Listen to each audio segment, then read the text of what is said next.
Ah bon, il m'avait envoyé pour devenir un monsieur sérieux, hein? Un avocat, un docteur, un ingénieur. Et qu'est-ce que je fais? La musique, c'est pas possible. Donc, on m'a coupé. Hein? Il n'avait plus d'argent, rien. Quand les gens entendent Soul Makossa, ils disent que mon succès a été fulgurant. Mais vous savez, ce succès fulgurant m'a pris 24 années. 24 années de galère. 24 années à jouer. Et puis, un beau jour, boum, Soul Makossa. Quand on a une passion, il faut la poursuivre. Même si la route est longue. Ne renoncez jamais.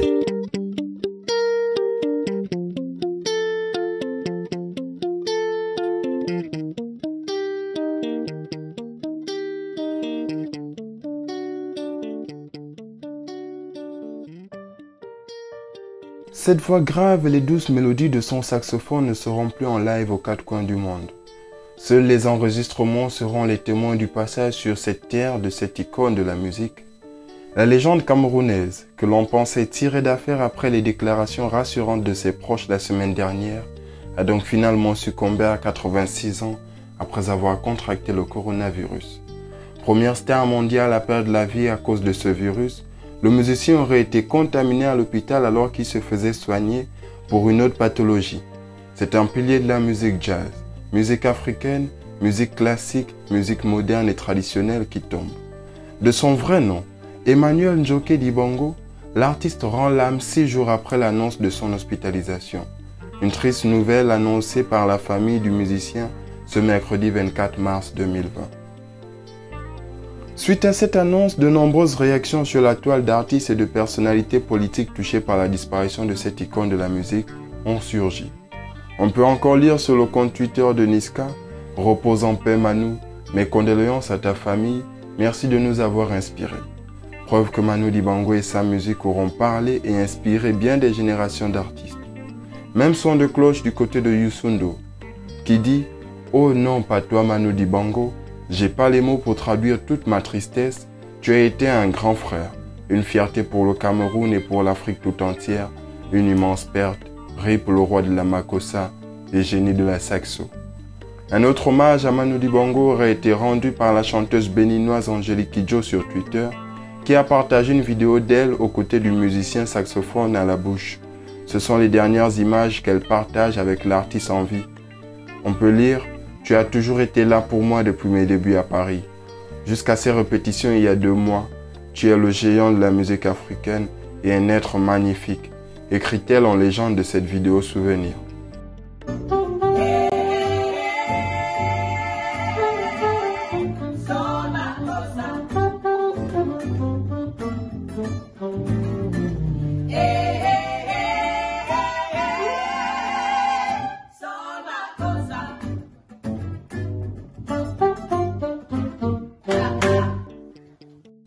Jamel Debbouze, Yannick Noah et bien d'autres laisseront aussi des messages à l'endroit de l'artiste.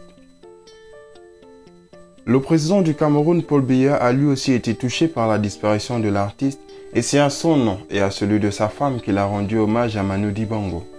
Dans la correspondance adressée à la famille du grand saxophoniste, Paul Biya affirme avoir personnellement connu le défunt musicien que le monde entier pleure. On peut lire dans la correspondance du président de la République: « J'ai personnellement connu le très talentueux auteur, compositeur et chef d'orchestre que fut Manu Dibango, saxophoniste de renom.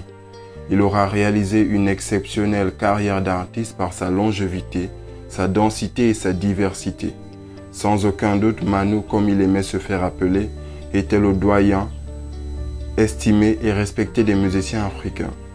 C'est en effet grâce au succès retentissant de son tube Soul Makossa qu'il conquit le monde et entra dans la légende. Paul Biya reconnaît l'amour que Manu Dibango éprouvait pour le Cameroun et l'Afrique en général et pour le peuple Sao en particulier. Toujours attaché à sa terre natale, il fut un excellent ambassadeur artistique du Cameroun, tout en demeurant une passerelle culturelle entre l'Afrique et le monde. Avec sa disparition, le Cameroun et l'Afrique perdent un musicien très apprécié et reconnu, et la francophonie, l'un de ses meilleurs défenseurs. Même le président de la République gabonaise a fait un tweet pour rendre hommage à l'artiste. On peut lire sur le compte du président Ali Bongo: « Ce jour, un immense artiste s'en est allé. Manu Dibango était un saxophoniste de génie qui lègue à l'Afrique et au monde une œuvre immense, mais également un être exceptionnel, plein de jovialité et d'humanité. Repose en paix, Papa Manu, ta musique restera éternelle. » L'artiste laisse derrière lui une carrière immense, une profonde tristesse, mais aussi une famille, qui a eu la lourde tâche d'annoncer sa disparition à 86 ans, ce 24 mars 2020. De son mariage avec sa femme Marie-Josée Di Coco, mannequin puis photographe, le saxophoniste a eu 2 fils, Michel et James, artistes musiciens connus sous le nom de James BKS, et 2 filles, Marva et Georgia. La musique de Manu Dibango n'avait pas de frontières, à tel point que des poids lourds de l'industrie se sont même permises de lui emprunter la mélodie si connue de son tube Soul Makossa. C'est le cas de Michael Jackson, qui a récupéré le sample de saxophone pour sa chanson Wanna Be Starting Something, titre extrait de l'album triplement certifié disque de platine Thriller, sorti en 1982.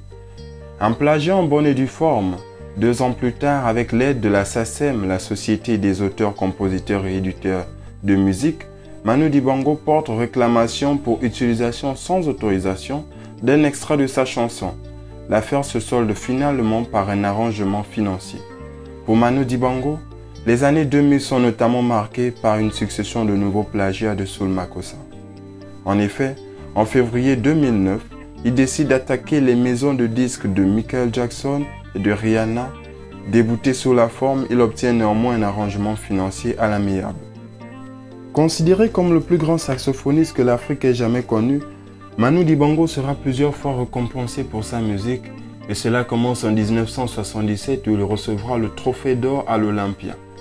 En 1992, celui qu'on appelait affectueusement Papy Groove remporte le prix du meilleur album de musique variété instrumentale de l'année. 8 ans plus tard, il est consacré artiste musicien camerounais du siècle. En 2003, il devient le premier musicien africain à recevoir le Grand Prix de l'Académie Charles Cros. Un an après, l'artiste est nommé artiste de l'UNESCO pour la paix par le directeur général de l'organisation, Koichiro Matsuura, en reconnaissance de sa contribution exceptionnelle au développement des arts, de la paix et du dialogue des cultures dans le monde. Il recevra par la suite de la part de l'Union nationale des auteurs et compositeurs de France un prix pour l'ensemble de sa carrière en février 2008. Le 14 juillet 2010, il est élevé au rang de chevalier de la Légion d'honneur française.